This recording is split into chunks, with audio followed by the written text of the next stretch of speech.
Piranha 3DD. No wait, sorry. Piranha 3 double Ds. The porn references are just way too easy to point out.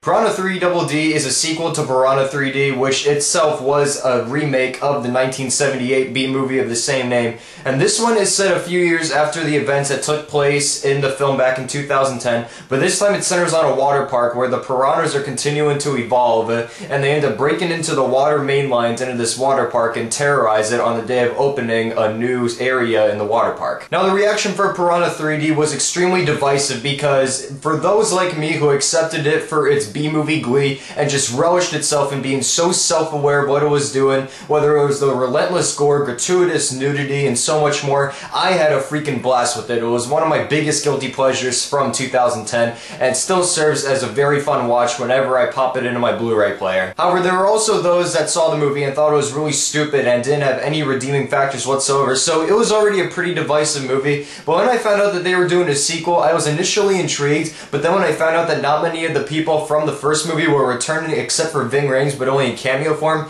I have to say that I was starting to get disappointed. After finally seeing this movie on demand, I can greatly say that I had full assurance that disappointment was imminent, because this is without a doubt the worst movie that I have seen this year. Now if you were to take absolutely everything that made Piranha 3D so good, and then stuff it into a blender, and then throw in a bunch of other new things, what you get is this movie. It's essentially an MTV-ified parody of everything that made Piranha 3D so good, yet it has such a snuff, stupid value that it really insults those who really like the first film, especially a person like me. In the first film, all the performances, the actors were very self-aware of the material they were working with, but I don't know what was going through these actors' heads when they read the script, because even they don't seem self-aware of the movie that they're dealing with. Hell, even Gary Busey! He has only 5 minutes in this film. He is destined to play a role in a movie like this, but he is given such poorly written lines in the intro of this movie that I was just so disappointed. If only really one line that you can have the faintest moment of laughing at. I miss the old Gary Busey, which we know from movies back from years and years ago, and just being plain weird, like Point Break for instance. I'm so hungry I could eat the ass end of a dead rhino, I should let you give me 3 of these things. You see, that's what I'm talking about right there. Danielle Panabaker, I think, is a decent actress, but there are a lot of movies that she chooses in her career that have been really bad, especially the Friday the 13th reboot that released years back,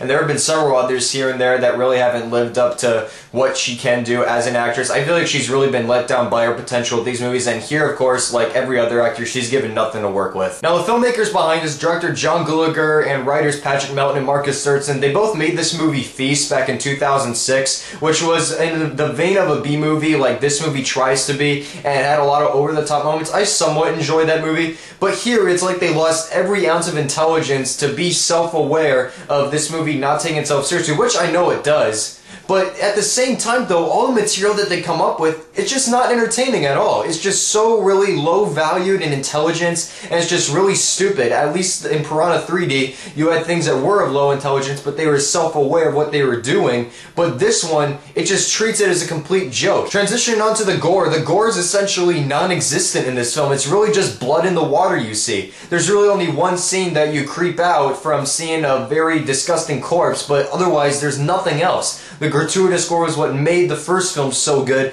and in here they just tone it down to a point where you don't even really see any of it. I'm just gonna stop talking about this movie because I really hated this film. I mean, if you thought that the trailers looked stupid for this one, then you have full assurance that this movie really sucks. And as a fan of Piranha 3D, it really is an insult to all the things that made that film so good, as it just takes everything fun away.